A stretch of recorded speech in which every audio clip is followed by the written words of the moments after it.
Hello friends, myself Manoj, welcome to my channel. Friends, today we learn about future perfect continuous tense. इसकी पहचान देख लेते हैं कि जब हिंदी वाक्य के अंत में रहा होगा, रही होगी, रहे होंगे, रहा हूँगा आदि शब्द आता है तो तथा उसके साथ समय का भी प्रयोग होता है। इस बात का ध्यान रखिए, समय का भी प्रयोग हो तो वह वाक्य फ्यूचर परफेक्ट कंटिन्यूअस टेंस का होता है। हेल्पिंग वर्ब, इस टेंस का हेल्पिंग वर्ब होता है विल हैव बीन और shall have been. Will have been किसके साथ इस्तेमाल होता है तो will have been second person and third person, यानी he, she, it, you, they, name किसी भी नेम के साथ, या फिर my mother, my brother, my friend, जो भी होगा किसी भी नाउन या प्रोनाउन के साथ इस्तेमाल होगा। क्या? Will have been, shall have, will have been, ठीक है। और शैल हैव बीन सिर्फ जो है फर्स्ट पर्सन प्रोनाउन के साथ इस्तेमाल होता है, ठीक है। और इसके अलावा जो भी बचते हैं सेकेंड पर्सन, थर्ड पर्सन या किसी का भी नाम या कोई भी नाम तो उसके साथ विल हैव बीन का इस्तेमाल होता है। फर्स्ट पर्सन आई और वी के साथ शैल हैव बीन का इस्तेमाल किया जाता है।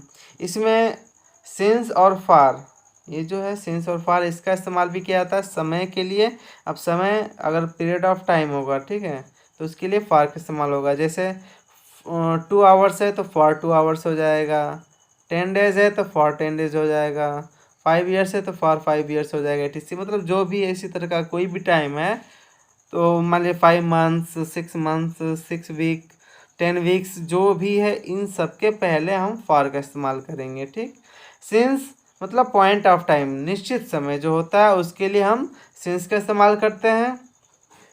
जैसे 2 o'clock तो सिंस 2 o'clock हो जाएगा, मॉर्निंग है सिंस मॉर्निंग, मंडे है सिंस मंडे। अब इसी तरह since January, since 1996, since 1994, since 2015, कुछ भी हो सकता है, ठीक है। हाँ, टाइम फिक्स होगा।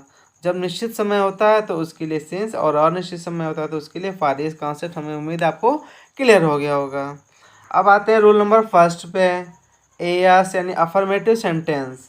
तो इसका स्ट्रक्चर है subject plus helping verb will shall plus have plus been plus main verb का first form plus ING plus object plus since oblique for plus time plus ETC, ठीक है। एग्जाम्पल इसका देख लेते हैं कि ब्रिजेश 2 घंटे से खेल रहा होगा, तो ब्रिजेश है सब्जेक्ट हो गया, 2 घंटे ये टाइम हो गया, खेल रहा होगा ये वर्ब हो गया, ठीक है।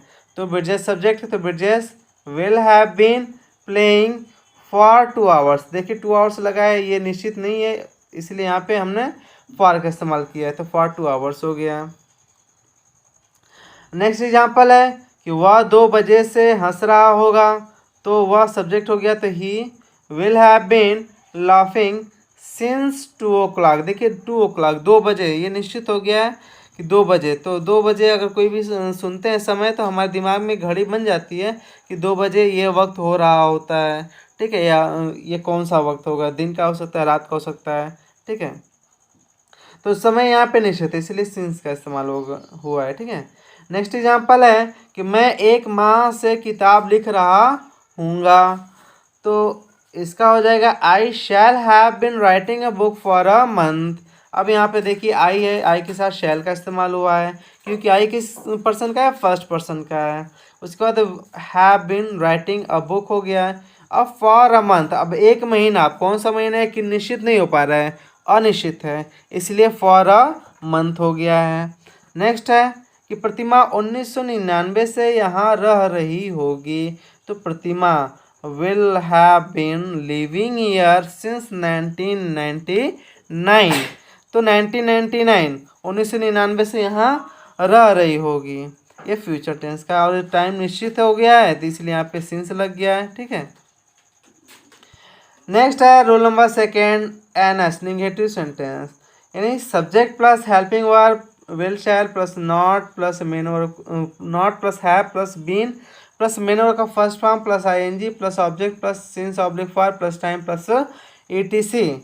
इसका एग्जांपल देख लेते हैं कि रवि 2 घंटे से नहीं खेल रहा होगा, तो रवि सब्जेक्ट हो गया, फिर विल नॉट हैव बीन, इस बात को दिमाग में सेट कर लीजिएगा कि विल के बाद नॉट आएगा, उसके बाद हैव बीन लगेगा, ठीक। फिर मेन वर्ब के फर्स्ट फॉर्म में आएंगे प्लेइंग हो गया, फिर फॉर समय के पहले लग गया, अनिश्चित है 2 आवर्स, ठीक है। टाइम अनिश्चित है तो इसके पहले फॉर लग गया, तो फॉर 2 आवर्स हो गया, तो हो जाएगा Ravi will not have been playing for 2 hours. Next example है कि वह 2 बजे से नहीं हंस रहा होगा, तो हो जाएगा he will not have been laughing since 2 o'clock। Next example है कि मैं 1 माह से किताब नहीं लिख रहा हूँगा, तो अब यहाँ पे देखिए सब पहले की तरह है, ज़्यादा कुछ टफ नहीं, इसमें आसानी से देखते रहिए। तो मैं, आपको पता है फर्स्ट पर्सन का है तो शैल लग गया, I shall not have been writing a book for a month. हमने सेंटेंस वही लिया है, बस थोड़ा सा चेंज कर दिया, ठीक है। बाकी आप रूल को समझते रहिए, आसानी से कर लेंगे। उसके बाद रिंकी 1999 से यहाँ नहीं रह रही होगी, तो Rinki will not have been living here since 1999, ठीक। ये 1999 निश्चित है इसलिए सिंस लगा। उसके बाद हियर यहाँ हो गया, लिविंग मेन वर्ब का फर्स्ट फॉर्म, ये विल नॉट हैव बीन इसका वर्ब हो गया, निगेटिव तो नॉट लग गया, और रिंकी जो है सब्जेक्ट है इसका। नेक्स्ट है रोल नंबर 3 IAS क्या, यानी इंट्रोगेटिव अफर्मेटिव सेंटेंस क्या, यानी इस तरह के प्रश्नवाचक वाक्य जिनका जवाब सिर्फ यस या नो में दिया जाता है, ठीक है। तो इसमें आने वाले शब्द क्या की अंग्रेजी नहीं लिखते हैं, बल्कि उसी टेंस के हेल्पिंग वर्ब को शुरू में लिख देते हैं और वो क्या की इंग्लिश बन जाती है। तो इसका स्ट्रक्चर देख लेते हैं। Helping verb will shall plus subject plus have plus been plus main verb का first form plus ING plus object plus since oblique for plus time plus etc। अब इसके एग्जाम्पल देख लेते हैं। क्या ब्रिजेश 2 घंटे से खेल रहा होगा, अगर ब्रिजेश 2 घंटे से खेल रहा होगा तो यस, और नहीं खेल रहा होगा तो नो, ठीक है। तो अब क्या की अंग्रेजी हम वाट ना लिख करके इसी टेंस के जो हेल्पिंग वर्ब है जो ब्रिजेश के साथ लगेगा उसी को हम पहले लिख देंगे। हमें ध्यान रखना है सब्जेक्ट क्या है, सब्जेक्ट के साथ जो हेल्पिंग वर्ब लगता है उसी को हम लिखते हैं उसके पहले, ठीक है।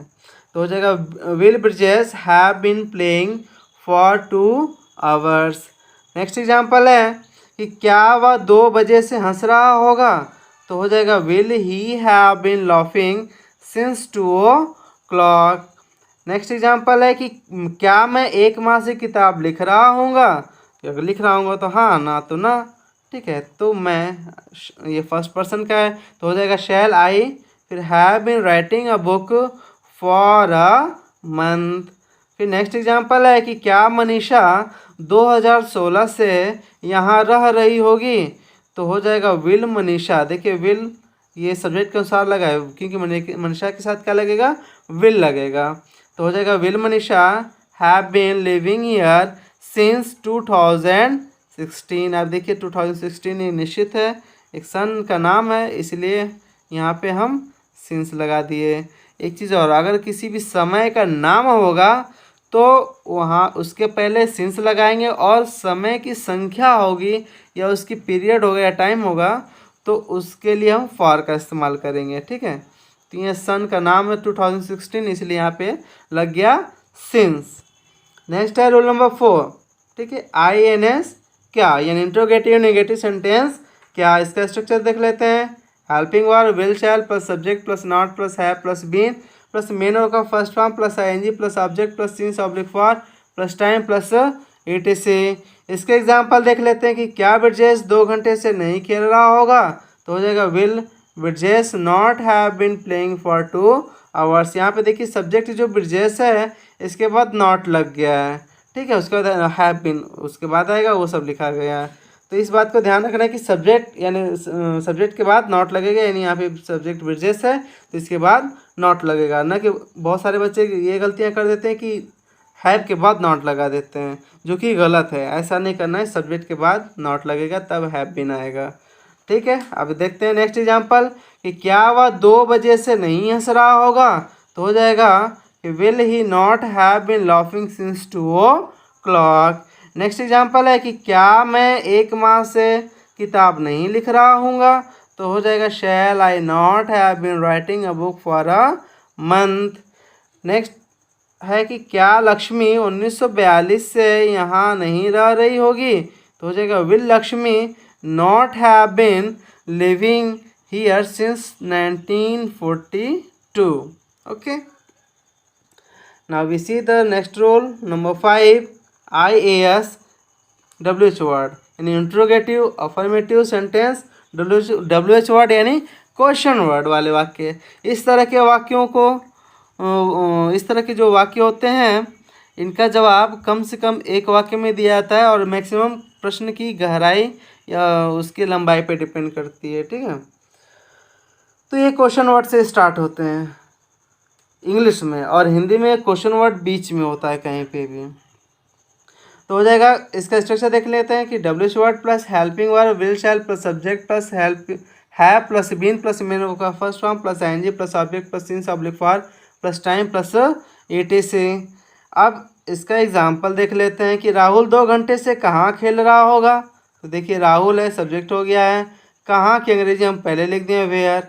ठीक है, देखिए कोई भी सेंटेंस हो पहले से डिवाइड करना सीख लीजिए। अब यहाँ पे क्या है, राहुल सब्जेक्ट हो गया, 2 घंटे समय हो गया, फिर कहाँ क्वेश्चन वर्ड हो गया, खेल रहा होगा ये वर्ब हो गया, ये सॉरी हाँ ठीक है वर्ब हो गया। तो अब ये सारा चीज़ डिवाइड हो गया। ठीक है, कि कौन सा क्या क्या है। तो अब उस रूल के हिसाब से हम सब कुछ सेट कर देते हैं। तो क्वेश्चन वर्ड पहले लिख दिया वेयर, फिर विल, फिर राहुल, हैव बीन, वर्ब हो गया प्लेइंग, फिर फॉर 2 आवर्स हो गया। ठीक है, तो where will Rahul have been playing for 2 hours. Next example देख लेते हैं कि वह 2 बजे से क्यों हंस रहा होगा। ठीक है, तो अब इसमें देख लेंगे सब्जेक्ट वह है, 2 बजे से समय हो गया, क्यों क्वेश्चन वर्ड हो गया, हंस रहा होगा वर्ब हो गया। तो हो जाएगा कि why will he have been laughing since 2 o'clock। 2 o'clock निश्चित है इसलिए यहाँ पे सिंस लग गया। फिर नेक्स्ट एग्जांपल है कि मैं एक मासिक किताब कैसे लिख रहा हूँगा। तो हो जाएगा how shall I have been writing a book for a month. फिर नेक्स्ट एग्जांपल है कि कुसुम 2002 से यहाँ क्यों रह रही होगी। तो हो जाएगा कि why will Kusum have been living here since 2002। Okay, now we see the last rule of this tense and our sixth rule of this tense is INS WH word यानी interrogative negative sentence. WH word यानी question word से start होने वाले ये question word वाले प्रश्नवाचक वाक्य। तो अब इसका स्ट्रक्चर देख लेते हैं कि WH वर्ड है helping verb will shall plus subject plus not plus have plus been plus main verb का first form plus ING plus object plus since oblique for plus time plus ETC। ठीक है, अब इसके example देख लेते हैं कि पवन 2 घंटे से कहाँ नहीं खेल रहा होगा। तो हो जाएगा कि where will Pavan not have been playing for 2 hours. ठीक है, तो अब यहाँ पे देखिए पवन सब्जेक्ट हो गया है, यहाँ पे लिख दिए, फिर 2 घंटे से टाइम हो गया, टाइम को लिख दिए यहाँ पे, अनिश्चित है इसलिए फॉर लगा दिया पहले, वेयर यानी कहाँ वेयर। ठीक है, यहाँ पहले लिख दिए शुरू में, नेगेटिव ये सब्जेक्ट के बाद आएगा, इस बात को दिमाग में पॉइंट कर लीजिएगा, नोट कर लीजिएगा। उसके बाद हैव बीन, फिर प्लेइंग वर्ब हो गया लग जाएगा, उसके बाद फॉर 2 आवर्स। ठीक है, तो इसका हो जाएगा कि where will Pavan not have been playing for 2 hours. Next example देख लेते हैं कि वह 2 बजे से क्यों नहीं हंस रहा होगा। तो हो जाएगा वाई, क्योंकि अंग्रेजी पहले लिख दें कि will he not have been laughing since 2 o'clock। मैं एक मासिक किताब कैसे नहीं लिख रहा हूँगा। तो हो जाएगा कि how shall I not have been writing a book for a month. Next example है कि राधा जनवरी से यहाँ क्यों नहीं रह रही होगी, क्यों नहीं रह रही होगी। तो हो जाएगा यहाँ पे कि why will Radha not have been living here since January. जनवरी से क्यों नहीं रह रही होगी। तो देखिए जनवरी क्या है, एक निश्चित समय है, इसीलिए हम यहाँ पे क्या लगा दिए हैं, सिंस। हम आपको पहले भी बता चुके हैं कि जब समय का नाम हो तो सिंस लगाएंगे, बहुत ही आसान है इसको समझना। जब समय का नाम हो तो सिंस लगाएंगे, और जब समय की क्वांटिटी हो, ठीक है, तब वहाँ पे हम क्या लगाएंगे, फॉर लगाएंगे। तो जैसे यहाँ पे 2 आवर्स है तो ये क्वांटिटी है, फॉर लग गया। ये 2 o'clock है, ये देखिए समय का नाम है, तब यहाँ पे क्या हो गया, सिंस लग गया। देखिए फॉर अ मंथ, मंथ क्या है, अ मंथ एक मंथ, एक महीना, ये क्वांटिटी है, तो यहाँ पे फॉर लग गया। और यहाँ पे देखिए जनवरी नाम हो गया टाइम का, तो सिंस लग गया। हमें उम्मीद है आपको ये समझ में आ गया होगा, और ये सिंस और फॉर वाला जो कॉन्सेप्ट है बिल्कुल क्लियर हो चुका होगा। अब आपके लिए एक्सरसाइज फर्स्ट दिए हैं कि मैं 2 घंटे से पढ़ रहा हूँगा। वे सुबह से टीवी नहीं देख रहे होंगे। क्या आकाश 2 बजे से दौड़ रहा होगा? क्या वह 3 घंटे से नहीं नाच रही होगी? वह 2 वर्षों से यहाँ क्यों रह रहा होगा? तुम पिछले महीने से वहाँ क्यों नहीं जा रहे होगे? देखिए, हमने सभी रूल्स पे डिपेंड करके एक एक वाक्य लिख दिया है। अब इसी तरह के वाक्य आप खुद से बनाइए, अपने लाइफ से जुड़े हुए वाक्य बनाइए और उसको इंग्लिश में ट्रांसलेट कीजिए। इस तरह इंग्लिश आपके खून में दौड़ेगी। आप जो है अच्छे से इसको कहीं पे भी फ्रिक्वेंटली बोल सकते हैं, किसी को भी बता सकते हैं, समझा सकते हैं, ठीक है। और आपको इसके सीखने में भी कोई समस्या नहीं आएगी, कोई परेशानी नहीं होगी। नेक्स्ट है आपका एक्सरसाइज 2। अब आपके लिए हमने छोटा सा वाक्य लिया है और इसी में एक एक वर्ड जोड़ते हुए इसको हम बड़ा करते चले गए हैं ताकि आप आसानी से सीखते रहिए, ठीक है, बिना किसी परेशानी के। पहले कदम, फिर दूसरे कदम, इस तरह कदम दर कदम बढ़ाते रहिए। इस तरह एक कहावत कहा गया है कि मीलों की दूरी जो है पहले कदम से ही शुरू होती है, या पहले कदम जब स्टार्ट होता है तभी मीलों की दूरी तय होती है। तो दिया है आपको एक्सरसाइज, इसको ट्रांसलेट करते रहिएगा आप लोग। तो वह सुबह से पढ़ रहा होगा, वह सुबह से नाटक पढ़ रहा होगा। देखिए एक एक वर्ड बढ़ाते चले गए हैं, आप इसे आसानी से ट्रांसलेट कर सकते हैं। वह सुबह से शेक्सपियर का नाटक पढ़ रहा होगा। देखिए आप एक ट्रांसलेट करेंगे तो अगला आपको बहुत आसानी से समझ में आ जाएगा और उसे भी आप ट्रांसलेट कर लेंगे। वह सुबह से विलियम शेक्सपियर का नाटक पढ़ रहा होगा। वह सुबह से कमरे में विलियम शेक्सपियर का नाटक पढ़ रहा होगा। वह सुबह से अपने कमरे में विलियम शेक्सपियर का नाटक पढ़ रहा होगा। वह सुबह से अपने कमरे में मित्र के साथ विलियम शेक्सपियर का नाटक पढ़ रहा होगा। वह सुबह से अपने कमरे में अपने मित्र के साथ विलियम शेक्सपियर का नाटक पढ़ रहा होगा। वह सुबह से अपने कमरे में अपने मित्र के साथ नाटककार विलियम शेक्सपियर का नाटक पढ़ रहा होगा। वह सुबह से अपने कमरे में अपने मित्र के साथ अंग्रेजी नाटककार विलियम शेक्सपियर का नाटक पढ़ रहा होगा। इस प्रकार देखा कि एक छोटे से वाक्य को हमने एक बड़े वाक्य में चेंज कर दिया है। इसमें सब्जेक्ट वही है, वर्ब वही है, टाइम वही है। अब जो भी बदला है ऑब्जेक्ट बदला है और उससे आप आसानी से ट्रांसलेट कर सकते हैं बिना किसी प्रॉब्लम के। उम्मीद है आपको ये वीडियो समझ में आ गया होगा, इससे आपको बहुत ही लाभ हुआ होगा। Okay friends, now we meet in the next video. Good bye.